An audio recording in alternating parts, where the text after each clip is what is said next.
So tonight I was taking and welding in my other trailer fender. As you can see, obviously this side doesn't have anything between the firewall and the front.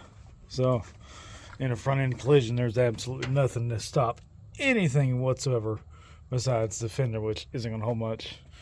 And at the current moment, I am putting in a trailer fender and I'm welding it to the firewall. I made a wire harness grommet hole that will make the wire harness come out and look like it's factory. Of course, still got stuff to do. It's not finished. I got to grind it, weld it some more. I need to finish the edge and make it look real pretty. Make it where you just can't tell. But, you know, basically what I wanted it to look like on the inside. Of course, this is dirty. It's not ground down. It's not painted. It's not nothing. But I wanted it to look like, you open up the hood, and there it is. Looks factory. As factory as it can be, and be body dropped and lay on 22s. Of course, I just threw some paint on it just to help maybe coat and keep it from getting rusted like this side over here did. My tools won't reach where it's at, so I'm gonna have to get something that will either go down further, or I've got to take some sandpaper and manually do this. But tonight, while I was welding up this hole right here, I happened to notice on the inside of the truck there was a ton of smoke coming out, and I'm going, something just doesn't feel right. So I get into the truck, and of course I see a ton of smoke, and then I see this, and as you can tell, literally, I mean, it even burnt the whole connector completely off, down to the seal, down to the copper strands, and then this connector, you can't even recognize it anymore. I mean, it just completely melted it. I didn't realize that it was in the way, even though, I mean, I guess it was all like right here, but I wasn't thinking. Maybe I should have grabbed a welding blanket like a smart person should have, but I didn't. So that's what happens when you don't pay attention. And the whole reason why this truck is named Project Nightmare is because the night I drove it home from buying it, it was bagged, it was bodied, it had 19s on it, and on the way home it just died on me.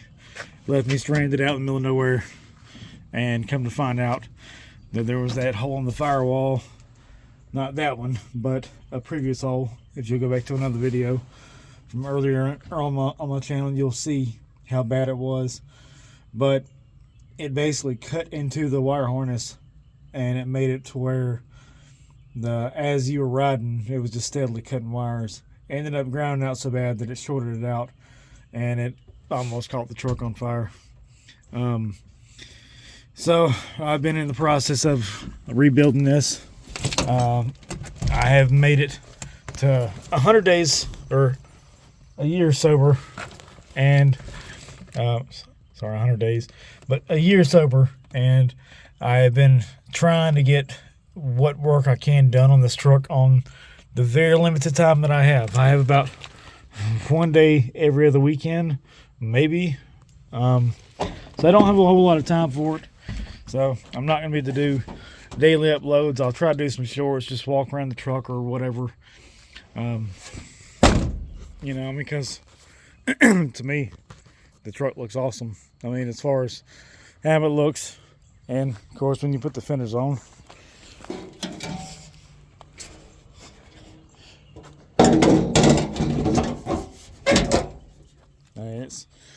of course it's not on all the way, no, obviously, but put the fenders on, it is really sharp looking. And right now I got it jacked up so I can be on fire watch right now, because it's all still hot from where I welded earlier. But we're almost done on the passenger side, and then I got to move to the driver's side. And when I move to the driver's side, there is a ton that I've got to redo. So I've got this weld right here to redo, and I may just end up grinding that down. But if you can see with, well, I can't really get my camera in there real well. Maybe I can zoom in. Maybe you might be able to see it. Maybe right there. So that is completely separated from the body itself. It is no longer welded. So whoever welded that, it did not hold whatsoever. I'm gonna try to see if I can get the camera like actually down into the hole, and maybe you can see it.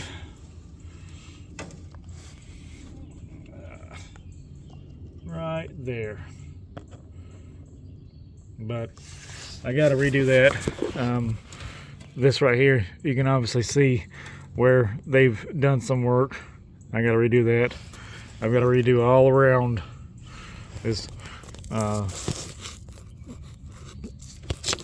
clutch master cylinder. But all in all, tonight was an absolute nightmare yet again because of the carnage on the wire harness. So now I've got to see if I've even got the connectors left over from another harness. If not, then I'm going to be on the search again to find what I need, because I'm sick and tired of dealing with this, especially wiring, because wiring gets very old to do. I mean, especially whenever you've sat here and got a whole new harness and you've literally labeled everything to where exactly where it goes, and you get it where it's ready to go in, and then you do something stupid and you end up burning up the harness. So yeah, this is probably the dumbest mistake that I have made in quite some time, but we will prevail. I will figure it out, and if I can figure out exactly what connectors these are, then I'll show you how to fix stuff like this, because that's also what I do too. I fix wiring. So if this is anything that you're interested in and you want to continue watching the channel, watching the build, watching how a bag truck is put together, assembled, how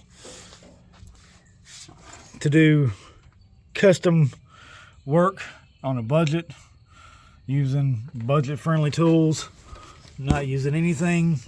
I mean, it's all Harbor Freight stuff. Everything that I've got is Harbor Freight, so I don't have anything that is very expensive.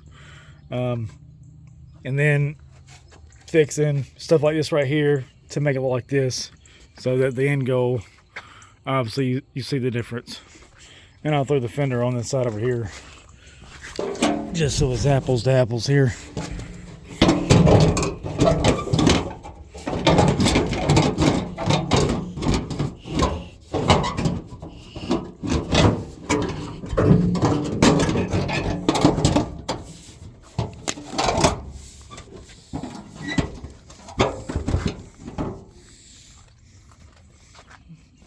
Just keep it hard to put that one on for some reason.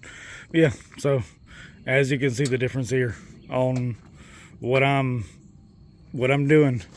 And no, by any means does this right here mean that that is what color is doing. And no, those welds are not done, so I'm not leaving it like that at all. It's just trying to help prevent it from more elements. Like this stuff right here has gotten to, I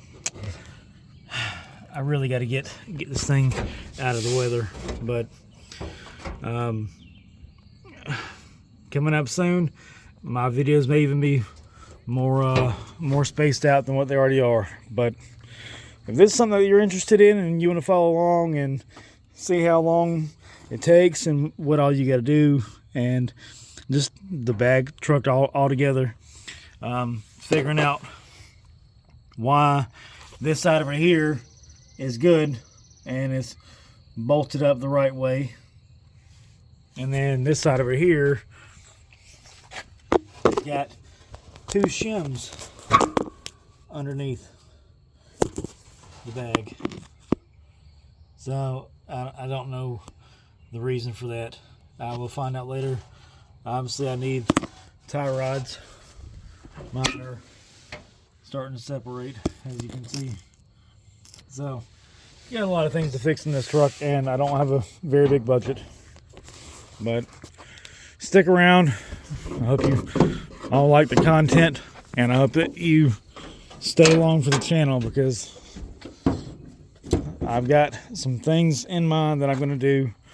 But once I get all the little small knick-knack stuff done and get it where I feel like it's ready for me to start assembling and get it where it's ready, then I'll start running wires for either the full runner rear window and have that going, or either cutting the roof off, doing that. I've got to re-weld that 4-link bar down there, but I'm going to get a different welder than what I have, because what I have is obviously not going to do that. It'll burn through this sheet metal stuff, but it's not gonna do what I want. And this bed is terrible, as I've already shown in other videos, and I've got to make a lot of decisions. I got some changes coming up again, so but hope y'all like it and stay tuned, because we got some stuff planned, and let's see what happens with it. So let's get at it, and y'all like, subscribe, comment.